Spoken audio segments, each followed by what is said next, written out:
السلام علیکم ورحمۃ اللہ وبرکاتہ۔ حضرت مولانا الیاس صاحب رحمۃ اللہ علیہ نے تبلیغ کا کام جاری فرمایا اور حضرت شیخ الحدیث مولانا زکریا صاحب رحمۃ اللہ علیہ نے جگہ جگہ ذکر کی مجلسیں قائم فرمائی اور ذکر کی طرف لوگوں کو توجہ دلائی اور فضائل ذکر کتاب لکھی۔ حضرت مولانا الیاس صاحب رحمۃ اللہ علیہ فرماتے تھے، ہم نے یہ کام اس لیے شروع کیا ہے کہ مدارس کو طلبہ زیادہ ملیں اور خانقاہوں کو ذاکرین کی جماعت زیادہ ملے۔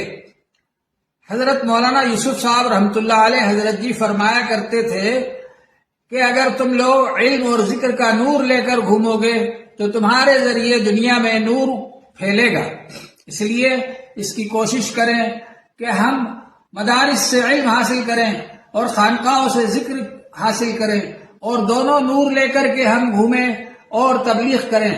اصل مقصد تو تبلیغ ہی ہے اور تبلیغ کرنا ہے کاہے کی؟ اللہ تبارک و تعالی کا علم حاصل کریں اور اللہ کا نور حاصل کریں اور پھر اس کی تبلیغ کریں۔ تمام اولیاء کرام نے، بزرگان نے اسی طرح سے تبلیغ کی۔ اس کا یہ نتیجہ ہے کہ ان کے ذریعے سے ساری دنیا کے اندر دین کا کام پھیل گیا۔ اللہ تعالی ہم کو بھی اس کی توفیق عطا فرمائے۔ وآخر دعوانا الحمد للہ رب العالمین۔